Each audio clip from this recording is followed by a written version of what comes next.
Hi everyone, welcome back to explore literature. इस video के अंदर हम डिस्कस करेंगे एक बहुत ही important poem ode on a Grecian urn by John Keats.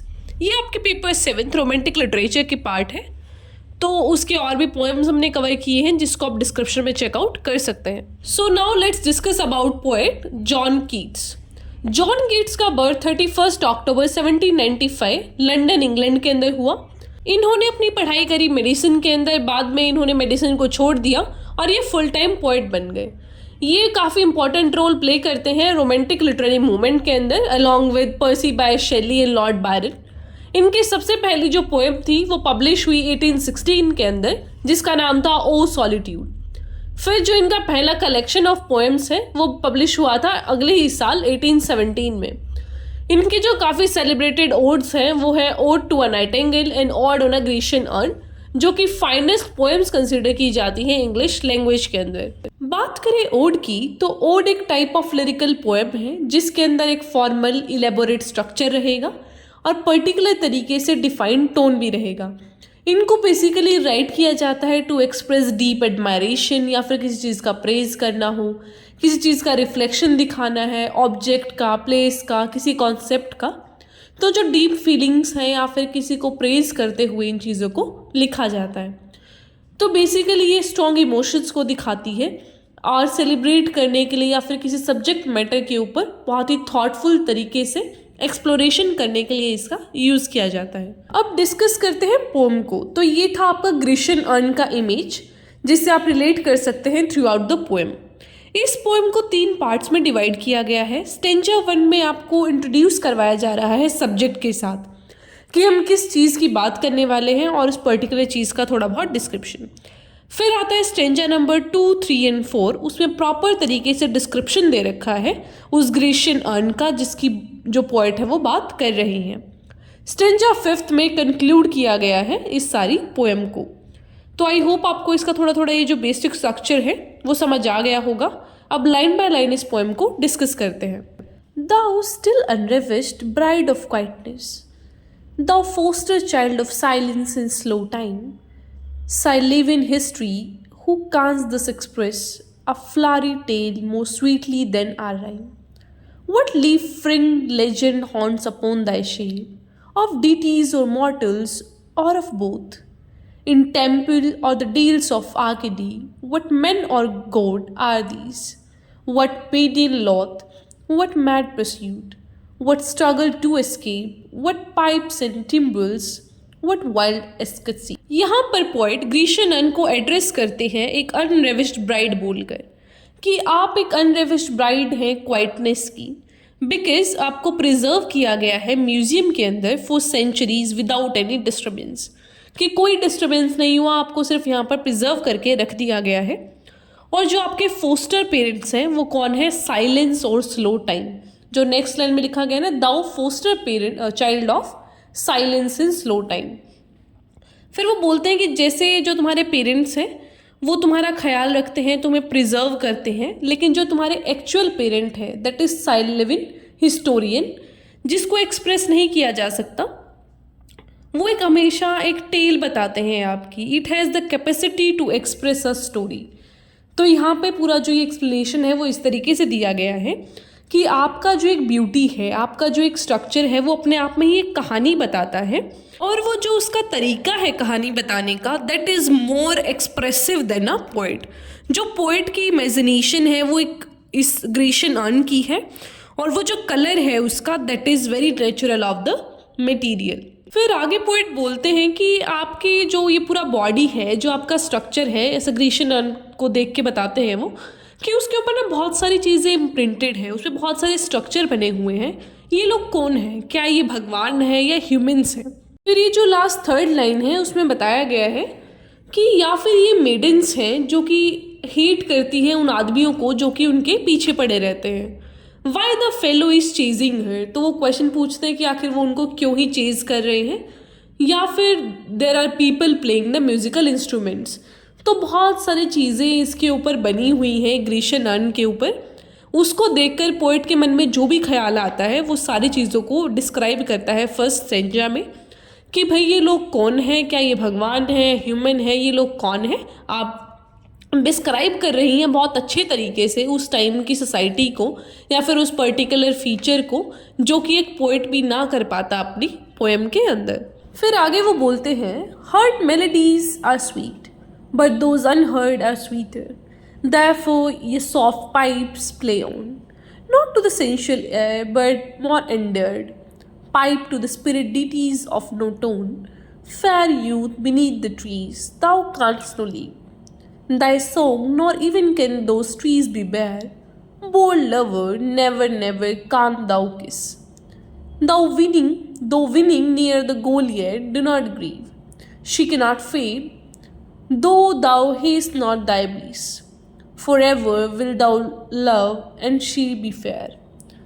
तो यहाँ पे जो सेकंड स्टेंजा है उसमें बताया गया है कि भाई यहाँ पे ना कोई म्यूजिशियन अपना गाना बजा रहा है, और वो जो म्यूजिशियन प्ले कर रहा है पाइप, वो किसी फिजिकल लिसनर के लिए नहीं है बल्कि स्पिरिट्स ऑफ डीटीज़ के लिए है। डीटी बोलते हैं यहाँ पे भगवान को, कि ऐसा कुछ अच्छी स्पिरिट्स के लिए वो गाना गा रहा है।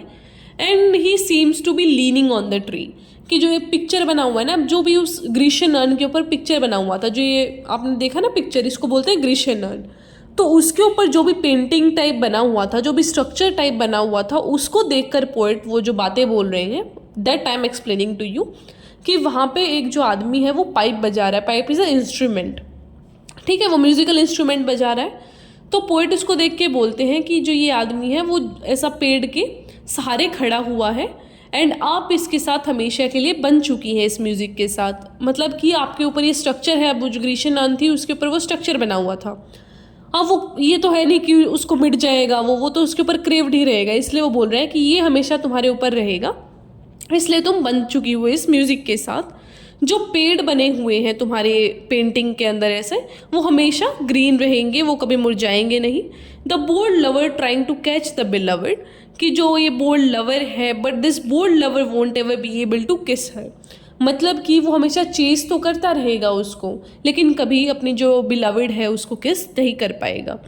कीट्स यहाँ पे कंसोल करते हैं उस लवर को, और फिर आगे बोलते हैं कि जो ये लेडी लव है ना, ये हमेशा यंग और ब्यूटीफुल रहेगी।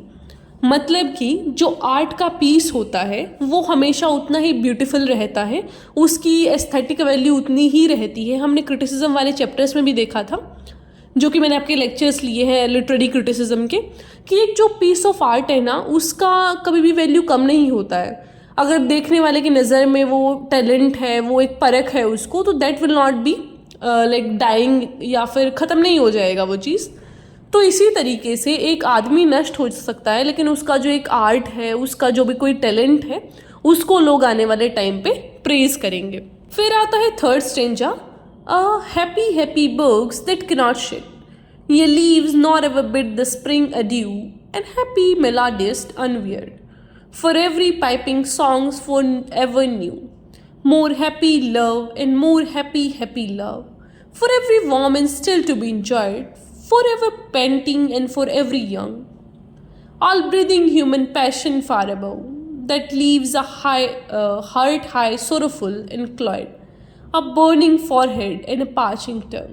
तो यहाँ किड्स बोलते हैं कि कितनी लकी है ये ग्रीशियन अर्न, क्योंकि इसके ऊपर जो पेड़ बना हुआ है, इसके पत्ते ना कभी गिरने वाले हैं, ना कभी यहाँ पे ऑटम आएगा, ना कोई विंटर आएगा, ये हमेशा ही हरे भरे रहेंगे।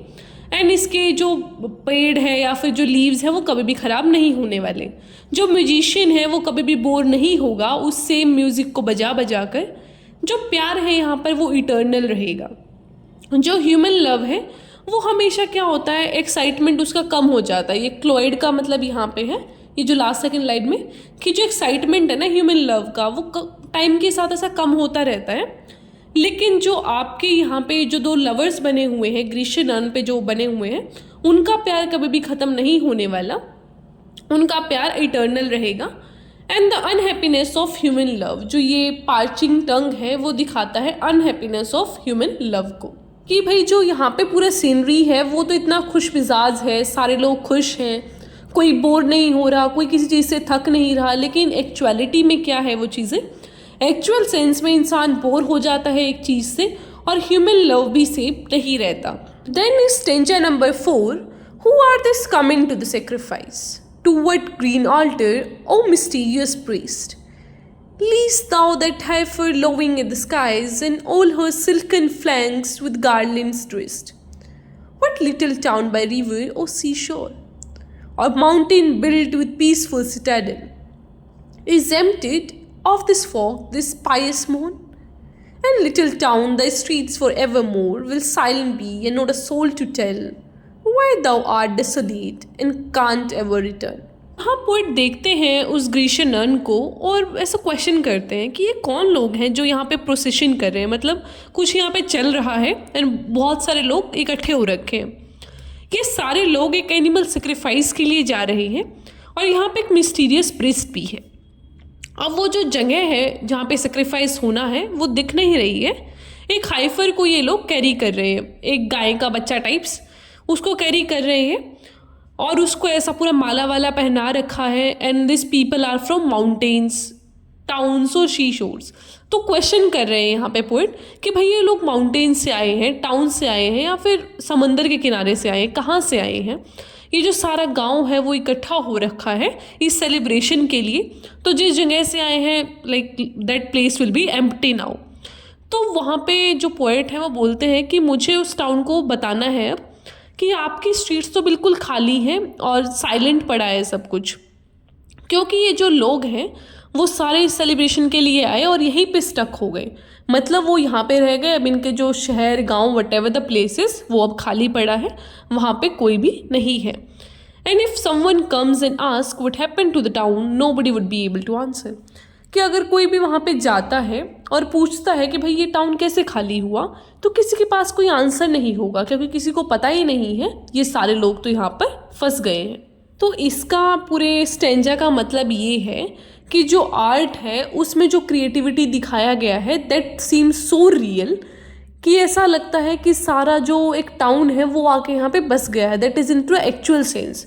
तो वो एक तरीके से जो ग्रीक बिलीव्स है उनको भी दिखाना चाहते हैं और आर्ट को भी प्रेज कर रहे हैं बाय दिस पर्टिकुलर ऐसा डिस्क्रिप्शन कि ऐसा लगता है मानो आदमी यहाँ पे फंस गए हों अपने जो पोजीशन है उसको करते करते। Coming on to the stanza fifth, O Attic shape fair attitude with breed of marble men and maidens overboard, with forest branches and trodden weed, thou silent foam, thou tease us out of thought as though eternity called pastoral. When old age shall this generation waste, thou shall remain in the midst of other woo. Then ours a friend to men, to whom they would say, beauty is truth, truth beauty, that's it all. You know on earth and all we need to know. So here the poet describes the etic style of this urn कि भाई जो ये earn है ना वो Greek style में बना हुआ है और इसके ऊपर बहुत सारे डिज़ाइंस हैं जो अपने आप में ही कंप्लीट है। पूरा फॉरेस्ट बना रखा है, ग्लास बना रखा है। हाँ, ये साइलेंट है बट बहुत तरीके से हमारे थॉट्स को अवोक करती है और इसको देख के हमारे मन में इतने ख्यालात आते हैं कि हम इसको साइलेंट नहीं बोल सकते। It teases out to make out us to think deeply. ये हमें मोटिवेट करती है या फिर बोले हमसे बहुत सारा थिंक करने का अब ऐसा कोशिश करवाती है कि भाई तुम सोचो इस चीज़ के बारे में, how this things are going on, या फिर क्या कुछ वहाँ पे उस पूरे अर्न के ऊपर जो छपा है उस पर क्या बना हुआ है। मतलब उसको देख के इतना आकर्षित होता है आदमी कि वो सोचने पे मजबूर हो जाता है। The earn is cold in pastoral. Cold यहाँ पे बताता है एलूफनेस और जो क्वाइटनेस है उसको, और पेस्टोरल का मतलब है जो पेस्चर्स वगैरह उस पर बने हुए हैं। तो फिर पोइट बोलते हैं कि हम तो बड़ी जल्दी मर जाएंगे, इंसान का ये है कि वो पैदा होता है फिर मर जाता है, लेकिन आप कभी नहीं मरने वाले, आप ऐसे ही फ्रेश रहेंगी for the coming generations too. अभी हमने देखा, फिर हमारे पिछले जनरेशन्स ने देखा था और हमारे आने वाली जनरेशन्स भी देखेंगी। हम रहे या ना रहे पर आप ज़रूर रहेंगी। तो लास्ट लाइन में जो ग्रीशियन अर्न है वो रीडर्स को बोलती है कि एक जो आर्ट पीस है उसका एवर लास्टिंग ब्यूटी होता है, वो हमें सच्चाई से रूबरू करवाती है और ट्रुथ ही ब्यूटी है एंड ब्यूटी इज़ ट्रुथ। जो ये ट्रुथ से मिली हुई ब्यूटी है ना वो बहुत ऐसा ज़्यादा समय के लिए टिकती है और सिंबॉलिक है ये आर्ट ब्यूटी का, ट्रुथ का, विच लास्ट फॉर एवर। तो ये जो हमारा पूरा ग्रीशियन अर्न का डिस्क्रिप्शन था वो ब्यूटी और ट्रुथ को दिखाता है कि ये दो चीज़ें हैं जो हमेशा के लिए लास्ट करती हैं। Any other thing can't last for ever. तो इसी के साथ आपका पोएम कंप्लीट होता है। अब थीम्स की बात करते हैं। फर्स्ट थीम है ब्यूटी इन आर्ट।